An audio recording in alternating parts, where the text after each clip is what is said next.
Right. Okay. And I mean, they know that I'm willing to sit in jail for, I mean, honestly, for the rest of my life if I need to for this, so. Why, All right, why is that? Can't figure that out. Okay. I had a certain quality of life, a certain standard of living before all of this began, and before all of this nonsense with my ex-wife. I had a career, made good money. I had custody of my son that I was raising without any contact from her. And then she comes out of the blue and starts creating all of these problems. I get deported to a foreign country that I have no status in. And then, of course, all the news media and all the justice system completely takes her side with all of her allegations, even though I have proof that she's lying about all this stuff, but nobody cares. So, because of all the stuff that's been in the news media, there's no way that I'd be able to get any kind of employment in Canada. I would probably in the US because, I mean, people in the US see this for what it is. It's nonsense. It's complete stupidity that you guys will put somebody in prison for so long for something that, well, criminal harassment doesn't exist as a criminal offense in the US.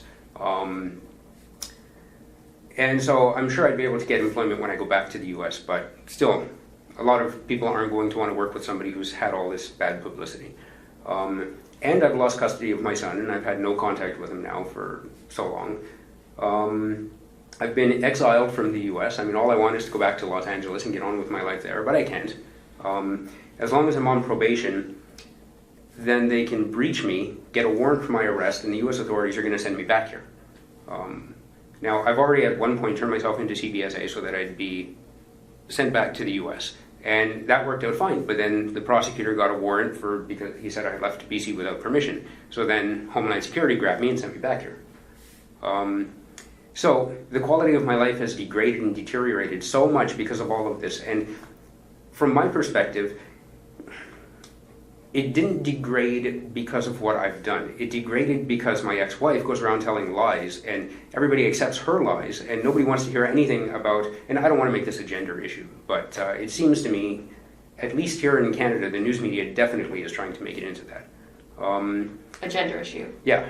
I mean, because she's a poor, helpless woman, and I'm this evil, vile man, and I'm abusing her and doing all of this stuff, but I mean, to begin with, at this point, the website really has very little to do with Cap 1 anymore. Any updates that have been put on the website since 2016 have been more about the corruption and injustice that's going on with my cases. So, given that the quality of my life has degraded so much at this point, being in jail isn't really that big of a deal. I mean, I'm living in a homeless shelter, for Christ's sake.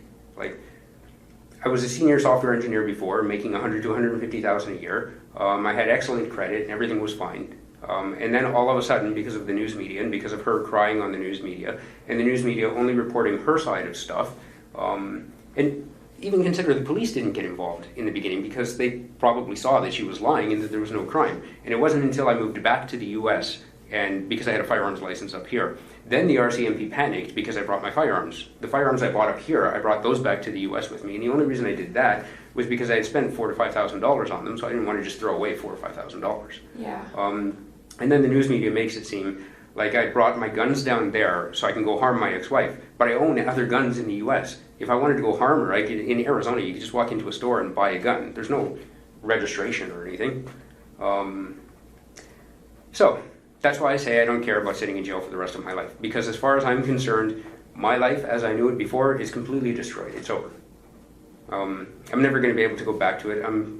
I was a very honest, credible person before. But now, because of all the stuff that's been in the news, nobody would see me that way. So, go ahead, lock me up. I don't give a shit.